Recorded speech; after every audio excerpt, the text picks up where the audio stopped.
या सगळ्यांचं स्वागत आहे।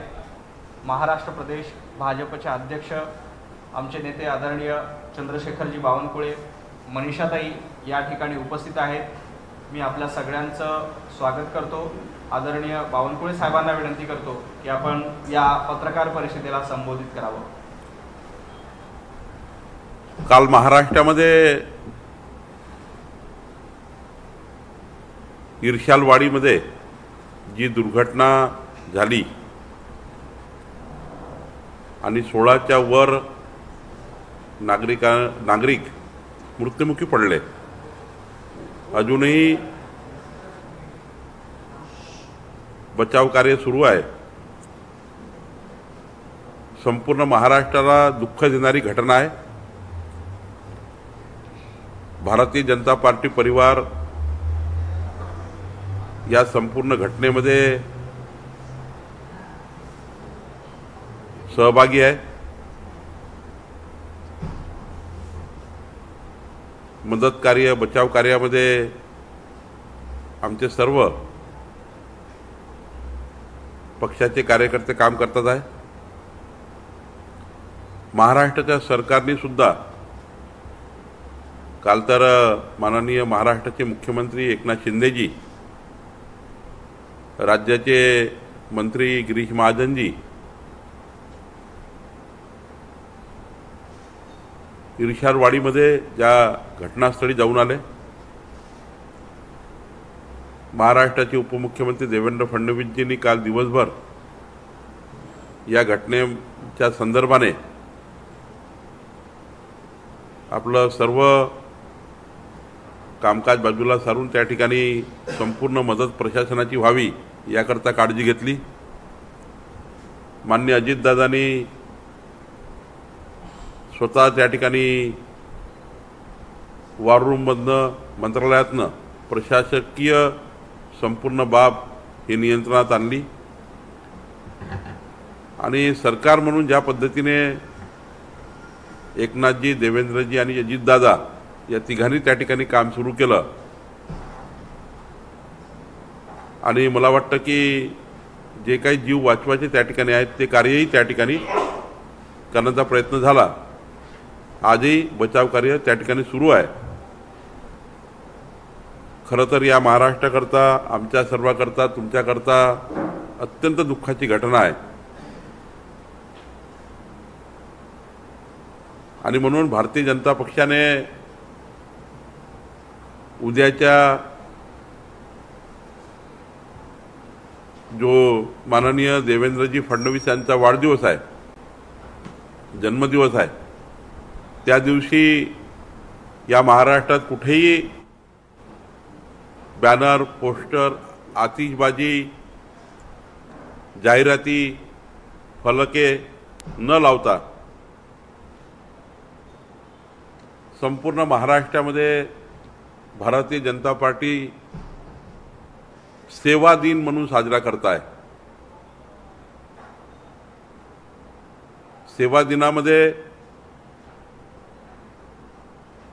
आत्ता महाराष्ट्रात जे संकट आहे पूरहानीचं, त्या संकटावर मात करण्याकरता संपूर्ण महाराष्ट्राचे बूथपर्यंतचे कार्यकर्ते पूरग्रस्तांना मदत कार्य, आमचे सर्व आमदार, खासदार, जनप्रतिनिधी सर्व कामं बाजूला सारून, आपले सर्व कार्यक्रम बाजूला करून ज्या ज्या भागात पूर परिस्थिती निर्माण झाली त्या ठिकाणी नागरिकांना मदत करतील, नागरिकांना सेवा करतील आणि उद्याच नाही, जोपर्यंत पूरग्रस्त परिस्थिती आहे तोपर्यंत भारतीय जनता पार्टी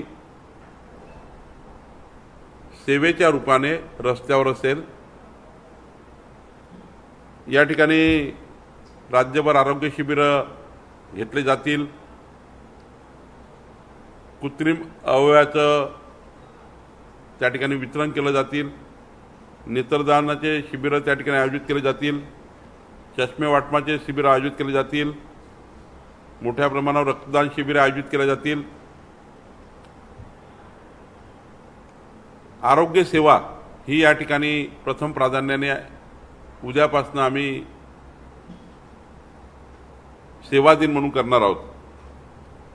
वृद्धाश्रमामध्ये सुद्धा त्या ठिकाणी काही मोठ्या प्रमाणावर मदत, ज्या ठिकाणी पूरग्रस्त परिवार आहेत त्यांना अन्नाचं वाटप, आणि सर्वात महत्त्वाची घोषणा म्हणजे या आजच्या दिवशी आम्ही करणार आहोत, या वर्षभरात 22 जुलै ते 22 जुलै 2023 ते 22 जुलै 2024 या वर्षभरामध्ये महाराष्ट्रामध्ये 50,000 रुग्णमित्र भारतीय जनता पार्टी अपॉइंट करणार आहे। 50,000 रुग्णमित्र, 28,000 ग्रामपंचायतीमध्ये 28,000, एक ग्रामपंचायतला एक रुग्णमित्र, आणि शहरी भागाकरता प्रभागाला एक असा रुग्णमित्र आम्ही त्या ठिकाणी रुग्णाच्या सेवेकरता, आरोग्य सेवेकरता ऑफिशियली भारतीय जनता पार्टीचा कार्यकर्ता डेसिग्नेट आम्ही करणार आहोत। देवेंद्रजींच्या वाढदिवसानिमित्त उद्यापासून ही योजना सुरू होईल। 50,000 रुग्णमित्र वर्षभरात जनतेच्या सेवेकरता तत्पर असतील, आणि रात्री बेरात्री अपरात्री केव्हाही कोणतीही रुग्णसेवा कुठल्याही नागरिकाला लागली तर भारतीय जनता पार्टीचा रुग्णसेवक हा पहिला त्या ठिकाणी जाऊन त्या रुग्णाची सेवा करेल, तातडीनं त्यांना आपत्कालीन व्यवस्था उभ्या करेल, गरज पडली तर ॲम्ब्युलन्स उभ्या करतील। पण 50,000 रुग्णमित्र भारतीय जनता पार्टी ही वर्षभरामध्ये या राज्याच्या सेवेकरता आणणार आहे। खरं तर या ठिकाणी अनेक ठिकाणी प्रबोधनमाला सुद्धा काही होत आहे। समाजाच्या सेवेकरता भारतीय जनता पक्ष पहिल्यापासूनच, जसं मागच्या वेळी मोदीजींच्या जन्मदिवसानिमित्त आम्ही एक सप्ताह पूर्ण त्या ठिकाणी सेवा दिली होती, आत्ता माननीय देवेंद्रजींच्या जन्मदिवसानिमित्त उद्याचा सेवा दिन पूरग्रस्तांचं संपूर्ण मदत कार्य आणि 50,000 रुग्णमित्र हे भारतीय जनता पार्टी माननीय देवेंद्रजींच्या वाढदिवसानिमित्त जनतेच्या सेवेकरता, जनसेवेकरता, रुग्णसेवेकरता या महाराष्ट्राला देणार आहे।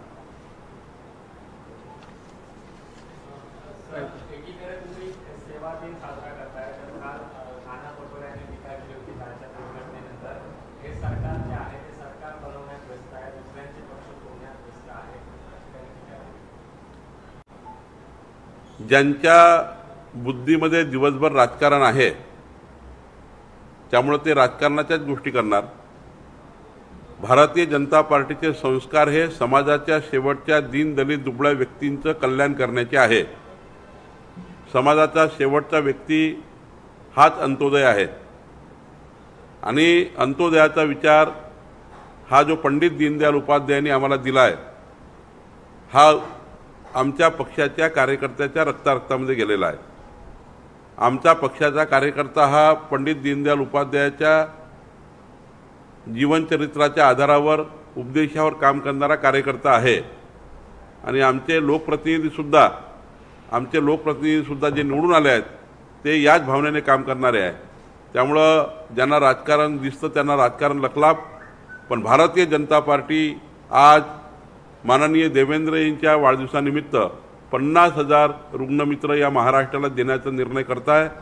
आम्ही नागरिकांची, रुग्णाची सेवा करण्याकरता तत्पर आहोत, आणि आदिवासी भागात, मागासवर्गीय भागामध्ये ज्या ठिकाणी कुणीच पोहोचू शकत नाही अशा गडचिरोलीच्या नक्षलाईट भागामध्ये सुद्धा, मेळघाटच्या आदिवासी भागात, पालघरच्या शेवटच्या आदिवासी वस्तीमध्ये आणि कोकणाच्या डोंगर दऱ्यामध्ये बसलेल्या वस्त्यामध्ये भारतीय जनता पार्टी आपली रुग्णसेवा तयार करेल, रुग्णमित्र तयार करेल, आणि कुणाचाही जीव आरोग्याने जाणार नाही याकरता भाजपा आपले रुग्णमित्र त्या ठिकाणी सेवेमध्ये देणार आहेत।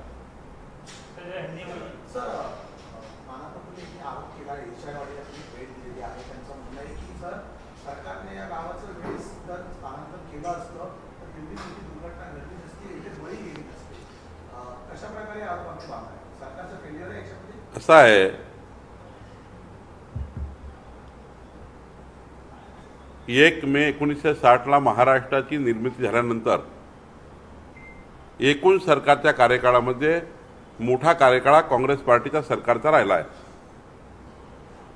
शेवटी दुर्घटना झाली हे कुणावर आरोप प्रत्यारोपाकरता नाही आहे, ती व्हायला नाही पाहिजे. पण मग त्यांची जबाबदारी ठरत होती की सरकार म्हणून त्यांचं पुनर्वसन करण्याची. शेवटी आज आरोप प्रत्यारोपाचा दिवस नाही आहे, पण त्यांचेही सरकार अनेक वर्ष या महाराष्ट्रामध्ये स्थापित होते आणि मग त्यांच्याही काळामध्ये हा प्रश्न त्यांच्या टेबलवर होता. या महाराष्ट्रामध्ये अनेक गावं, अनेक शहरामधले अनेक इमारती या दुर्घटना होण्याच्या स्थितीमध्ये आहेत. अनेक गावं हे ब्ल्यू लाईनमध्ये आहेत, नदीच्या काठावर आहेत, डोंगरदऱ्यामध्ये आहेत. संपूर्ण महाराष्ट्राचा एकूण प्लान तयार केला गेला पाहिजे. ब्ल्यू लाईनच्या मध्ये असलेल्या सर्व घराचं पुनर्वसन झालं पाहिजे. हा मोठा कार्यक्रम सरकारने घेतला पाहिजे, सरकार कुठले असो. पण आज आरोप प्रत्यारोपाचा दिवस नाही आहे.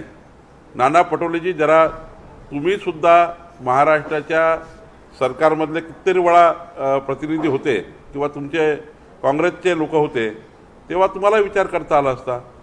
आज सरकार काय करत आहे महत्त्वाचं आहे. मुख्यमंत्री रस्त्यावर आहेत, मुख्यमंत्री घटनास्थळावर आहे, दोनही उपमुख्यमंत्री तत्परतेनं त्या ठिकाणी काम करत आहेत. आणि त्यामुळे घटना ही शेवटी दुर्घटना असतं, हे काही मानवनिर्मित नाही आहे, नैसर्गिक घटना आहे. त्याला किती तत्परतेनं आपण सरकार काम करेल, किती तत्परता सरकार दाखवेल याला अर्थ आहे. कालपासून ज्या पद्धतीने महाराष्ट्र सरकारने रोल त्या ठिकाणी दाखवला आहे तो वाखाणण्याजोगा आहे. याच्यापूर्वी सरकार होती, याच्यापूर्वी दुर्घटना झाल्या, पण मुख्यमंत्री 1.5 किलोमीटरचा 2 किलोमीटरचा डोंगर चढून घटनास्थळावर जातात. गिरीश महाजन पहाटे 2:30 वाजता त्या ठिकाणी पोहोचतात. देवेंद्रजी, अजितदादा त्या ठिकाणी तत्परतेने घटनेचं संपूर्ण गांभीर्य लक्षात घेऊन सर्व मदत त्या ठिकाणी पोहोचवतात. याला जास्त महत्त्व आहे. घटना दुर्घटना ही काहीच सांगता येत नाही केव्हा कोणाची होईल, त्यामुळे याच्यावर राजकारण नको. सर्व पक्ष मिळून काँग्रेस पक्षाने त्या ठिकाणी इर्षादवाडीमध्ये त्या ठिकाणी जाऊन मोठ्या प्रमाणात मदत केली पाहिजे. अशा घटनांमध्ये राजकारण आणू नये. काँग्रेस असा देखील आरोप करते की गाडगिरी समितीचा जो अहवाल आहे तो अहवाल तयार आहे, केंद्र सरकार आणि राज्य सरकारकडे तो अहवाल दिलेला आहे, मात्र केंद्रालाही वेळ नाही आणि राज्यालाही वेळ नाही, असं त्यांनी आरोप केला. आता काँग्रेसच्या प्रत्येक गोष्टीवर काही मी उत्तर देणे अपेक्षित नाही. महाराष्ट्रामध्ये असे अनेक प्रश्न आहेत, त्यावर लक्ष टाकण्याची गरज आहे. आणि राहिला प्रश्न कुठल्या रिपोर्टचा, ही सरकार योग्य वेळी योग्य काम करतं.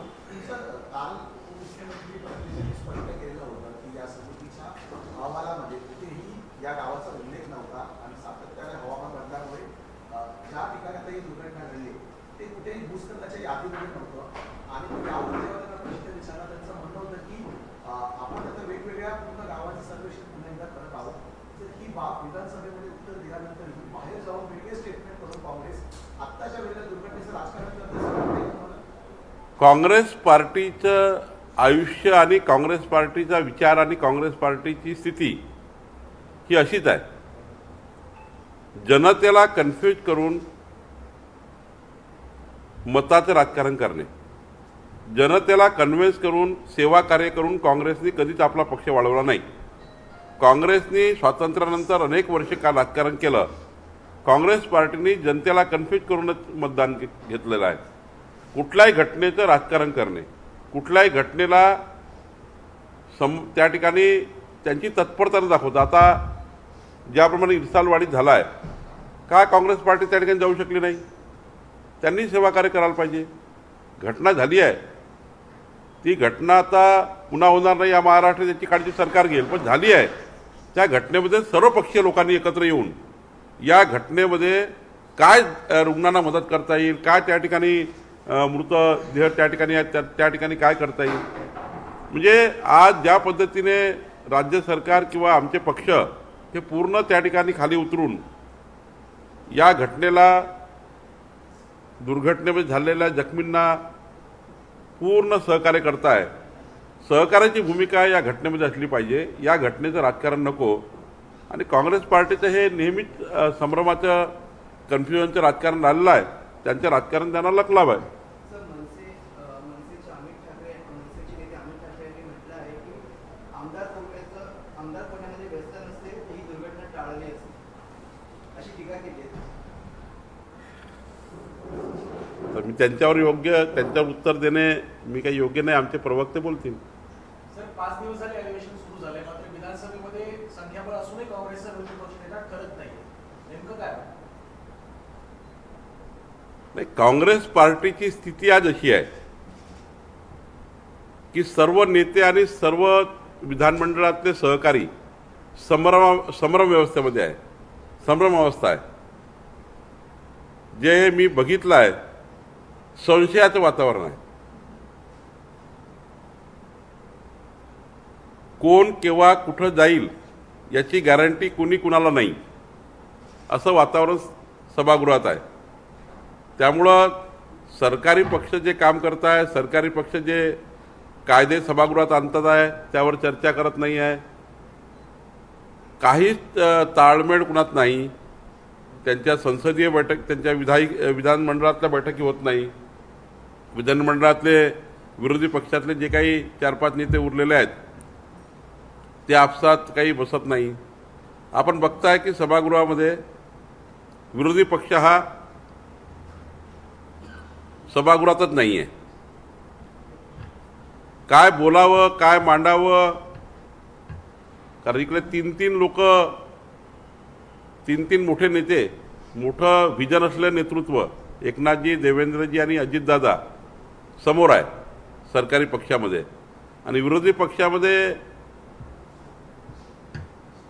पक्षाचं नेतृत्व कोण करेल याची परिस्थिती वाईट आहे. त्यामुळं संशयाचं वातावरण आहे. कोण कुठे जाईल, कोण कुठं राहील पुढच्या वर्षी, आजपासून 1 वर्षात. तर त्या संशयाच्या वातावरणामध्ये विरोधी पक्ष हतबल झाला आहे आणि संशय इतका बळावला आहे की ते बघत राहतात की उद्या कोणाचा पक्षप्रवेश होईल का भाजपमध्ये, किंवा तिकडे एकनाथ शिंदेकडे कोणी जाईल का, अजितदादा काही 4-5 नेतील का पुन्हा इकडले काढून.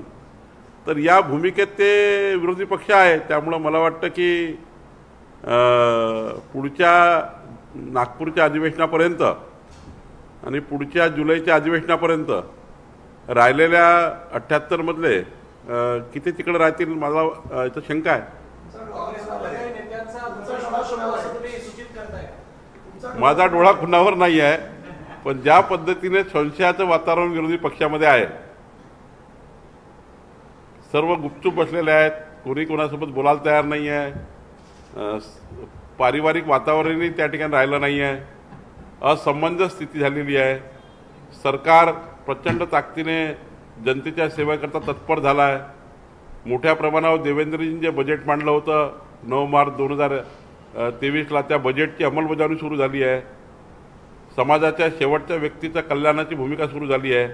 आणि त्यामुळं आता विरोधी पक्षामध्ये शेवटी 2.5 वर्ष जे मधल्या काळात गेले, त्या 2.5 वर्षामध्ये जे झालं नाही ते या 2.5 वर्षामध्ये 5 वर्षाची योजना देवेंद्रजी, एकनाथजी आणि अजितदादांनी तयार केली आहे.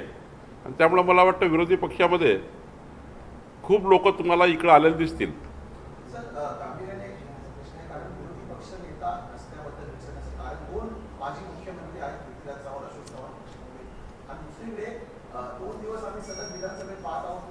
चढावळ लागलेली असते. एकंदरीत सत्ताधारी पक्षाकडून दिवस येतं की विरोधी पक्ष नेता व्हायचे म्हणून यशोमती ठाकूर, बाळासाहेब थोरात, संग्राम कुट्टे, नाना पटोले आणि अशोक चव्हाण यांच्यामध्ये कुठेतरी रस्सीखेच पाहायला मिळते. नेमकं काय कारण वाटते? कारण सक्षमपणे जर तुम्ही सांगता की सरकार इथे सगळ्या गोष्टी मंजूर करून घेत आहे, पण विरोधी पक्ष नेता कमी पडत असेल तर कुठेतरी खेळीमेळीचं राजकारण होऊ शकत नाही अशा वेळी. कारण जर योग्य निर्णय व्हायचे तर दोन्ही बाजूंनी चर्चा होणं गरजेचं आहे. विरोधी पक्ष नेता जर नसेल तर ही चर्चा कशी होईल? संशयाच्या वातावरणामध्ये विरोधी पक्षनेता ठरूच शकत नाही. कुणावर कुणाचा विश्वास राहिला नाही. आणि जेव्हा विश्वासाचं वातावरण होत नाही तोपर्यंत विरोधी पक्ष ठरेल का मला वाटत नाही. कारण अनेकांना भीती वाटतं की विरोधी पक्ष नेता झाल्याबरोबर तो सरकारी पक्षात उडी मारतो. त्यामुळं विरोधी पक्षनेता कुणाला करावं एकदा त्यांचा सर्वांचा ब्लड ग्रुप चेक करावा लागेल की उलट ते विरोधी पक्षनेता झाल्यावर पुन्हा सरकारी पक्षात उडी मारणार नाही, तर पूर्ण ब्लड ग्रुप चेक करतील आणि ब्लड ग्रुप चेक झाल्यानंतर वर्ष 2 वर्षानंतर, एवढा लवकर तर होणार नाही पण वर्ष 2 वर्षानंतर काही निर्णय करतील. पण सध्या मला नाही वाटत की विरोधी पक्षनेता निर्णय होईल. हिंदी में भी जानकारी दे दीजिए, जो कल से आपका प्रोग्राम शुरू हो रहा है जानकारी दीजिए. सबसे पहले तो इरशालवाड़ी में जो घटना हुई, दुर्घटना हुई, उसके लिए महाराष्ट्र की सारी जनता शोक में है, दुख में है. माननीय एकनाथ जी, हमारे गिरीश महाजन जी, दोनों नेता, हमारे मुख्यमंत्री और मंत्री, सरकार पूरी इरशालवाड़ी की घटना में घटनास्थल पर गई थी. माननीय देवेंद्र जी और हमारे अजीत दादा दोनों सरकार से पूरी ताकत देकर वहाँ पे बचाव कार्य कर रहे थे. भारतीय जनता पार्टी भी, हमारी संगठना पूरी तरह से बचाव कार्य में उतरी हुई है. और ऐसे में कल माननीय देवेंद्र जी का जन्मदिन है. देवेंद्र जी के जन्मदिन पे हमने ऐसा निर्णय लिया पार्टी ने, हमारे पार्टी का कोई भी कार्यकर्ता ना बैनर लगाएगा, ना पोस्टर लगाएगा, ना कोई एडवर्टाइजमेंट करेगा. हमारा कार्यकर्ता कोई भी ऐसी कोई भी कार्य नहीं करेगा जिससे ये घटना में हम जो दुखी है, ऐसा कोई भी कार्य नहीं करेगा. केवल ऐसा ही कार्य होगा जो फ्लड डैमेज, जो पूर्व परिस्थिति निर्माण हुई महाराष्ट्र में, जो बाढ़ आई है, ये महाराष्ट्र के सारे जिले में जो बाढ़ आई है, और आज भी रेड अलर्ट है, कल भी रेड अलर्ट है, कई जगह येलो अलर्ट है. सब कार्यकर्ता अलर्ट होकर, हमारे सारे जनप्रतिनिधि अलर्ट होकर पूरी महाराष्ट्र के आदिवासी गांवों में जाकर, जहां पर हमारे गढ़चिरौली जैसे जिले में जाकर, मेड़घाट जैसे विभाग में जाकर, पालघर में जाकर, जो जहां पे अभी भी व्यवस्था नहीं पहुंची है, हम कल का दिन सेवा दिन मना रहे. और ये सेवा दिन ऐसा रहेगा कि जहां पे जो आखिरी का आदमी है, जहां पे मदद पहुंचाना है, वहां मदद पहुंचाई जाएगी. हेल्थ की सारी सुविधाएं कल देने का हम प्रयास करेंगे. ब्लड डोनेशन कैंप होंगे और कई जगह जहां पे जनता को फ्लड में अनाज नहीं मिल रहा है, वह अनाज के पैकेट कैसे पहुंचा सकते हैं वो देखेंगे. और जहां जहां जो मदद चाहिए, अब जो लेवल की मदद चाहिए वो लेवल की मदद हमारी पार्टी पूरी तरह से कल करेगी. सेवा दिन रहेगा. पूरा भारतीय जनता पार्टी, हमारे सारे एमएलए, सारे एमपी मेंबर ऑफ पार्लियामेंट, हमारे डिस्ट्रिक्ट पंचायत, नगर पंचायत के सारे जनप्रतिनिधि केवल एक ही काम करेंगे, सेवा कार्य. सेवा दिन है. देवेंद्र जी का जन्मदिन हम सेवा दिन करके मना रहे हैं. और दूसरा, हमने संकल्प लिया है कि 22 जुलाई 2023 जन्मदिन के ऊपर, देवेंद्र जी के जन्मदिन के ऊपर उपलक्ष्य में आने वाले पूरा साल जो है 22 जुलाई 2023 से 22 जुलाई 2024 का एक साल का जो हमारा ये आने वाला साल है, ये साल में भारतीय जनता पार्टी 50,000 रुग्ण मित्र, ये एक ग्राम पंचायत में एक रुग्ण मित्र, एक नगर पालिका के प्रभाग में एक रुग्ण मित्र, महानगर पालिका के एक प्रभाग में एक रुग्ण मित्र, 50,000 रुग्ण मित्र डेसिग्नेटेड हम तैयार करेंगे. उनको हम आई कार्ड भी देंगे, सरकार की योजना से भी जोड़ेंगे, माननीय प्रधानमंत्री जी के माध्यम से चल रही है आयुष्मान भारत को भी जोड़ेंगे. हमारे एकनाथ शिंदे, देवेंद्र जी की सरकार से, अजीत दादा की सरकार से जो योजना चल रही है, महात्मा ज्योतिबा फुले जन आरोग्य योजना, उनसे भी जोड़ेंगे. और जहां पे डिसेबल है, अपंग लोग हैं, उसको भी सेवा करेंगे. कोई जो उनकी सेवा में जो करना है वो सारी चीजें करेंगे. कुछ एम्बुलेंस भी हम लेंगे।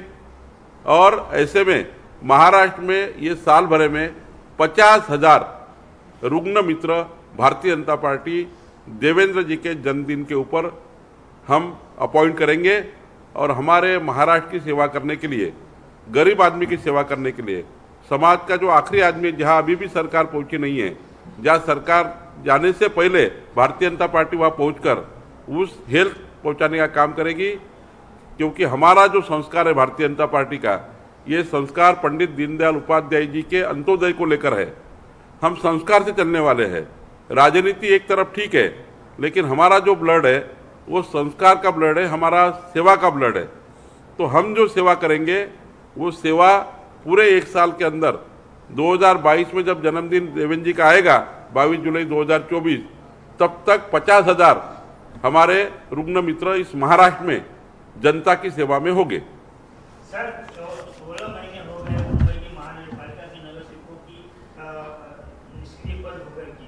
ऐसे में रायगढ़ का जो अभी हादसा हुआ है, क्योंकि जनता शासन के पास नहीं जाएगी, जनता समाज सेवक या नगर सेवक के पास जाती है।